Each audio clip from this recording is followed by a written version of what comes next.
اعوذ باللہ من الشیطان الرجیم بسم اللہ الرحمن الرحیم وَاذْكُرْ فِي الْكِتَابِ موسیٰ، اور کتاب میں تذکرہ کیجئے موسیٰ کا، انہو کان مخلصا، یقیناً ہم نے اسے خاص اپنا بنا لیا تھا۔ اس کی تفصیل آگے آ جائے گی سورہ طٰہٰ کے اندر۔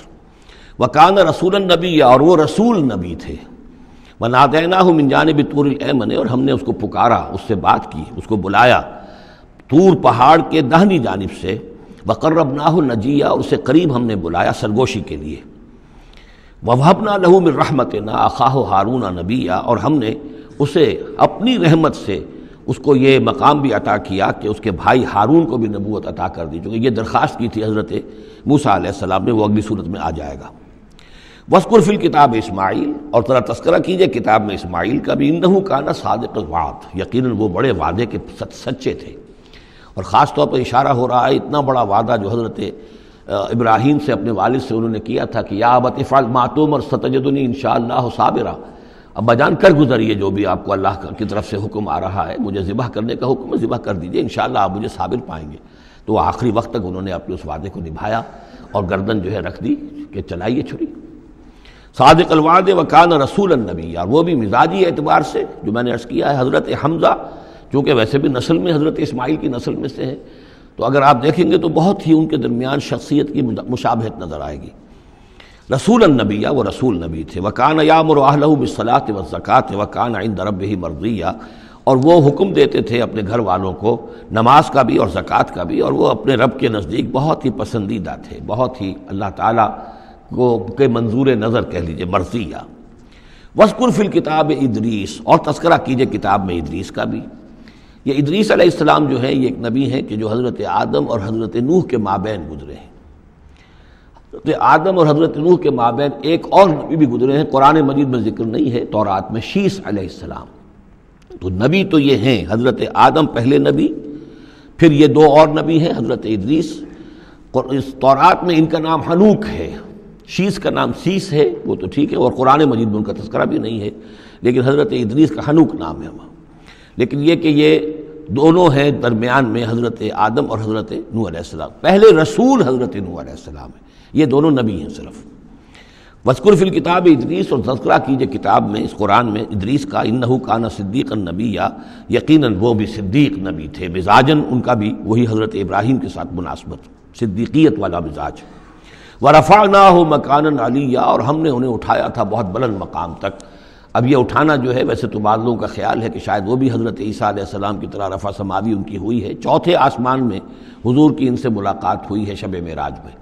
لیکن ایک مفہوم اس کا یہ بھی ہے کہ اونچا مقام دینا، بلند مقام دینا، اس لیے کہ یہاں الہ نہیں ہے، وہاں جو ہے وہ رافعک الیہ، جہاں کہا گیا حضرت عیسیٰ کے بارے میں تمہیں اٹھانے والا ہوں اپنی طرف، تو اس سے مفہوم جو ہے بہت معین ہو جاتا ہے، یہاں ضروری نہیں ہے کہ وہ مفہوم لیا جائے۔ اولئک الذین انعم اللہ علیہم، دیکھیے وہی لفظ آ گیا، اب یہ ہیں وہ لوگ جن پر انعام فرمایا ہے اللہ نے، من النبیین، انبیاء میں سے۔ اب ہم کیونکہ منعم علیہم کے 4 طبقات تھے، ان میں سے یہ انبیاء کا تذکرہ ہو رہا ہے سب کا۔ تو من النبیین من ذریۃ آدم، اولاد آدم میں سے، وممن حملنا مع نوح، اور پھر بعد ان میں سے ان کی نسل میں سے ہیں جنہیں ہم نے نوح کے ساتھ اس کشتی میں سوار کرایا، ومن ذریۃ ابراہیم، اور پھر ذریۃ ابراہیم میں سے ہیں، ان کی اولاد سے، واسرائیل، اور حضرت یعقوب کی نسل سے ہیں، وممن ہدینا واجتبینا، اور جنہیں کہ ہم نے ہدایت دی اور جنہیں ہم نے چن لیا، پسند کر لیا۔ اذا تتلیٰ علیہم آیات الرحمن، ان کی کیفیت یہ ہوتی تھی کہ جب رحمان کی آیات ان کو پڑھ کر سنائی جاتی تھی، خروا سجدا وبکیا، تو وہ گر پڑتے تھے اللہ کی جناب میں سجدہ کرتے ہوئے، روتے ہوئے۔ فخلف من بعدہم خلف، پھر ان کی جگہ پر بعد میں آ گئے، ان کے جانشین ہوئے، ان کے وارث ہوئے ایسے ناخلف لوگ۔ یہ خلف کا لفظ جب آتا ہے لام کی جزم کے ساتھ تو ناخلف، یعنی ایسے لوگ کہ جو اپنے اسلاف کے کردار اور ان کی بزرگی جو ہے اس کو برباد کرنے والے، تباہ کرنے والے، ان کی نیک نامی کو بٹا لگانے والے ہوں، ناخلف۔ فخلف من بعدہم خلف، پھر ان کی اولاد میں سے ایسے ناخلف بھی پیدا ہوئے، اضاعوا الصلاۃ، جنہوں نے نماز کو تو ضائع کر دیا، واتبعوا الشہوات، اور خواہشات کی پیروی کی، شہوات، خواہشات، جذبات، فسوف یلقون غیا، تو عنقریب ان کی ملاقات ہو جائے گی گمراہی کے ساتھ، یعنی گمراہی کا جو انجام ہے یہ اس سے دوچار ہو جائیں گے۔ الا من تاب وآمن وعمل صالحا، سوائے اس کے کہ جو توبہ کریں اور ایمان لائیں اور نیک عمل کریں، فاولئک یدخلون الجنہ، وہ لوگ جنت میں داخل ہوں گے، ولا یظلمون شیئا، اور ان پر قطعاً کوئی ظلم نہیں کیا جائے گا، ان کا کوئی حق تلفی نہیں کی جائے گی، ان کے پورے اعمال کا انہیں بدلہ مل جائے گا۔ جنات عدن التی وعد الرحمن وعبادہ بالغیب، یعنی ان کو کیا ملے گا؟ وہ باغات، ریزیڈینشل گارڈن، بسنے والے باغات، رہنے والے باغات، جن کا کہ وعدہ کیا تھا رحمان نے اپنے بندوں سے غیب میں۔ یعنی ظاہر بات ہے قرآن مجید میں وعدہ ہو رہا ہے تو ابھی نہ وہ جنت ہمارے سامنے ہے، نہ خود اللہ تعالیٰ جو ہے روح در روح ہمارے سامنے ہے، ہم ایمان لا رہے ہیں اس پر غیب میں، یؤمنون بالغیب۔ انہ کان وعدہ ماتیا، یقیناً اس کا وعدہ جو ہے وہ تو پورا ہونے والا ہی ہے، اس کو تو وقت پر پہنچنا ہی ہے، اب وہ اپنی جگہ پر پختہ ثابت ہوگا۔ لا یسمعون فیہا لغوا الا سلاما، وہ نہیں سنیں گے اس میں کوئی لغو بات، بس صرف سلام ہی سلام، ہر طرف سے فرشتے آ رہے ہیں تو سلام، قیلا سلاما سلاما۔ وَلَهُمْ رِزْقُهُمْ فِيهَا بُكْرَةً وَعَشِيًّا، اور ان کے لیے ان کا رزق ہوگا اس میں صبح بھی اور شام کو بھی۔ تِلْكَ الْجَنَّةُ الَّتِي نُورِثُ مِنْ عِبَادِنَا مَنْ كَانَ تَقِيًّا، یہ ہے وہ جنت جس کو کہ ہم جس کے وارث بنائیں گے ہم اپنے بندوں میں سے ان کو کہ جو متقی ہوں گے، خدا ترس ہوں گے، اللہ سے ڈرنے والے ہوں گے۔ وَمَا نَتَنَزَّلُ إِلَّا بِأَمْرِ رَبِّكَ، اور اے نبی ہم نہیں نازل ہوتے مگر آپ کے رب کے حکم سے۔ لَهُ مَا بَيْنَ أَيْدِينَا وَمَا خَلْفَنَا وَمَا بَيْنَ ذَلِكَ وَمَا كَانَ رَبُّكَ نَسِيًّا، اسی کے اختیار میں ہے جو کچھ ہمارے سامنے ہے اور جو کچھ ہمارے پیچھے ہے اور جو ان دونوں کے مابین ہے، اور اے نبی آپ کا رب بھولنے والا نہیں ہے۔ یہ بہت اہم مضمون ہے، اور در حقیقت ایک مضمون کا یوں سمجھیے کہ سلسلہ شروع ہو رہا ہے جس کی پہلی کڑی یہ ہے۔